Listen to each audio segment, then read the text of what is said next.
بسم اللہ الرحمن الرحیم۔ السلام علیکم۔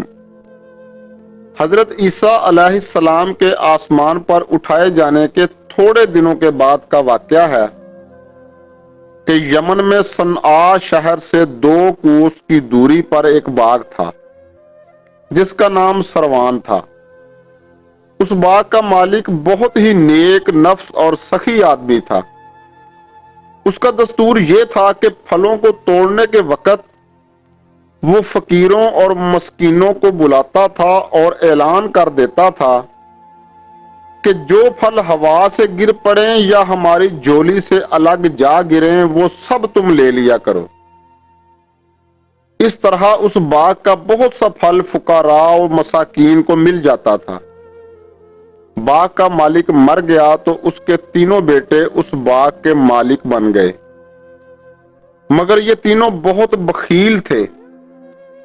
ان 3 بھائیوں نے مل کر یہ طے کر لیا کہ اگر فقیروں مسکینوں کو ہم لوگ بلائیں گے تو بہت سے پھل یہ لوگ لے جائیں گے اور ہم لوگوں کے اہل و عیال کی روزی میں تنگی ہو جائے گی۔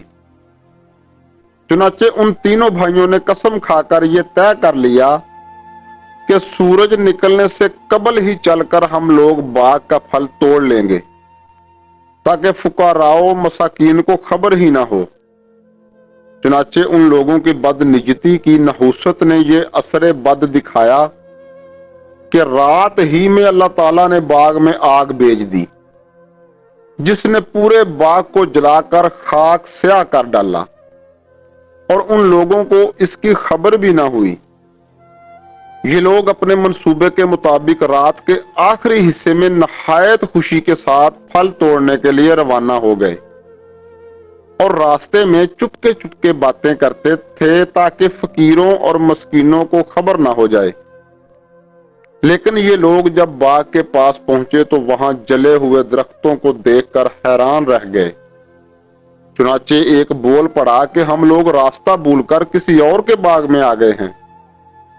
مگر ان میں سے ایک جو بنسبت دوسرے بھائیوں کے کچھ نیک نفس تھا، اس نے کہا ہم راستہ نہیں بھولے بلکہ اللہ تعالیٰ نے ہم لوگوں کو پھلوں سے محروم کر دیا ہے، لہٰذا ہم سب مل کر اللہ پاک کی تسبیح کرتے ہیں۔ پھر سب نے مل کر پڑھا ہمارے رب کے لیے سب پاکی ہے، ہم لوگ یقیناً ظالم ہیں کہ ہم نے فقراء و مساکین کا حق مار لیا۔ پھر وہ 3 بھائی ایک دوسرے کو ملامت کرنے لگے اور پھر صدقے دل سے سب نے توبہ استغفار کی اور اپنے رب سے معافی طلب کی۔ آخر میں یہ کہنے لگے عنقریب ہمارا رب ہم لوگوں کو اس سے بہتر باغ اس کے بدلے میں عطا فرمائے گا۔ ہم اپنے رب ہی سے توبہ قبول کرنے کے خواستگار ہیں۔ ان لوگوں نے سچے دل سے توبہ کر لی تو اللہ تعالیٰ نے ان لوگوں کی توبہ قبول فرما لی۔ پھر ان لوگوں کو اس کے بدلے ایک دوسرا باغ عطا فرما دیا جس میں بہت زیادہ اور بہت بڑے بڑے پھل آنے لگے۔ اس باغ کا نام حیوان تھا اور اس میں انگور اتنے بڑے بڑے ہوتے تھے کہ ایک خوشہ ایک خچر کا بوجھ ہو جایا کرتا تھا۔ اس باغ میں انگوروں کے خوشے حبشی آدمی کے قد کے برابر بڑے ہوتے تھے۔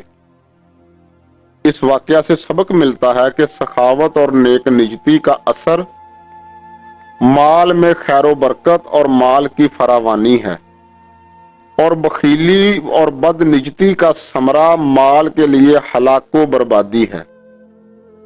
اور یہ بھی معلوم ہوا کہ سچی توبہ کر لینے سے اللہ تعالیٰ زائل شدہ نعمت سے بڑی اور بڑھ کر نعمت عطا فرما دیتا ہے۔